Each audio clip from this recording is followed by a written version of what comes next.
Porque o terceiro templo ainda não foi construído. Na história do povo de Israel, entre outros, é mencionado 3 templos em Jerusalém.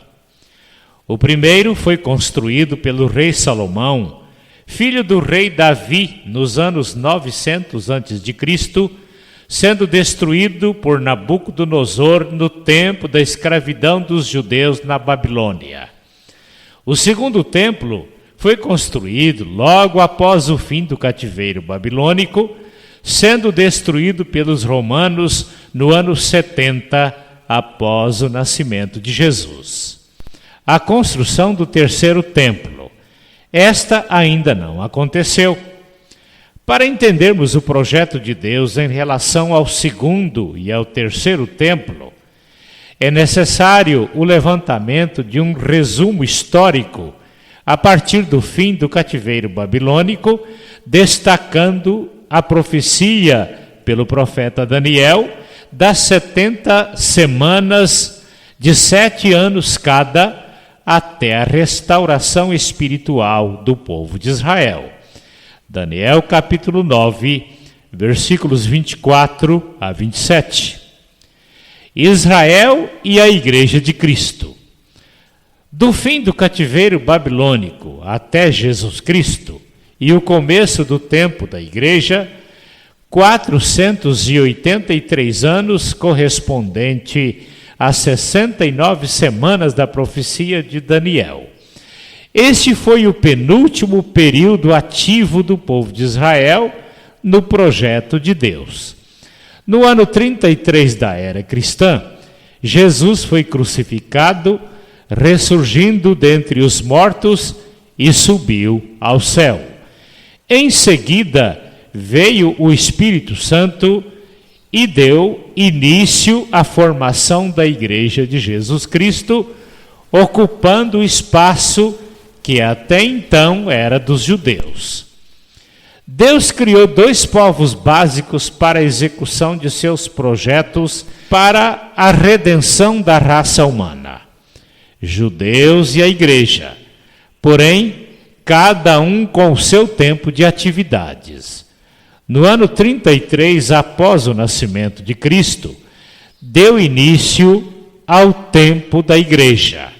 Após a entrada do tempo da Igreja, Israel teve o seu tempo extra do ano 33 até o ano 70, somando 37 anos, quando foi expulso de suas terras pelos romanos para as nações, perdendo temporariamente a sua identidade patriótica durante 1915 anos. Fato esse predito pelo apóstolo Paulo na carta aos Romanos, no capítulo 11.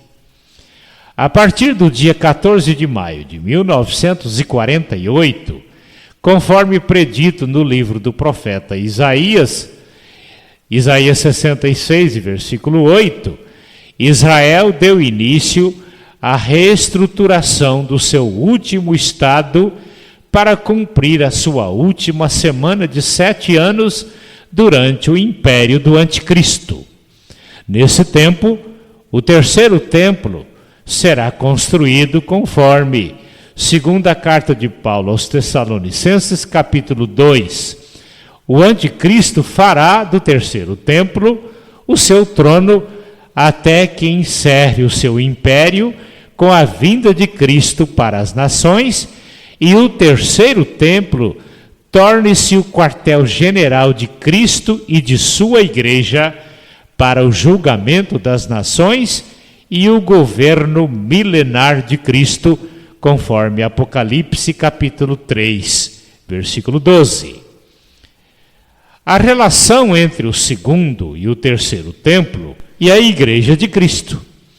Se o segundo templo era o quartel-general de Deus na terra, por que Deus permitiu a sua destruição pelos romanos e a dispersão do povo judeu para as nações?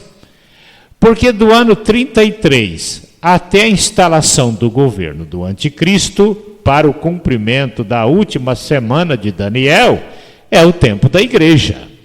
Deus permitiu a destruição do terceiro templo porque ele havia saído do templo de pedras para habitar nos templos do Espírito Santo, que são os membros da igreja de Jesus Cristo. Com isso, o templo havia perdido a sua razão de ser. Conceito: no ano 33, a igreja substituiu o segundo templo. Em breve, o terceiro templo substituirá a igreja. Se o terceiro templo ainda não recebeu de Deus a liberação para ser construído, é porque o tempo da igreja ainda não terminou, pois judeus e igreja não executam ao mesmo tempo os projetos de Deus, cada um no seu tempo determinado por Deus. No ano 70, Israel como nação saiu da história terrena porque o tempo era da igreja. Hoje a igreja precisa sair para Israel entrar no projeto de Deus para cumprir a sua última semana de 7 anos. Esse argumento reforça a posição pré-milenista de que a igreja será arrebatada para dar lugar a Israel para o cumprimento da sua última semana de 7 anos. A igreja de Cristo poderá ser arrebatada em breve. Não sabemos se será antes do fim deste ano 2019 ou no início do ano 2020. Percebemos que estamos muito perto, pois a primeira besta do Apocalipse já está definida, e ela dará poder à segunda besta. Venha fazer parte da igreja de Jesus Cristo, que será arrebatada, meu prezado ouvinte, recebendo Jesus como seu Salvador e Senhor, antes que seja tarde demais.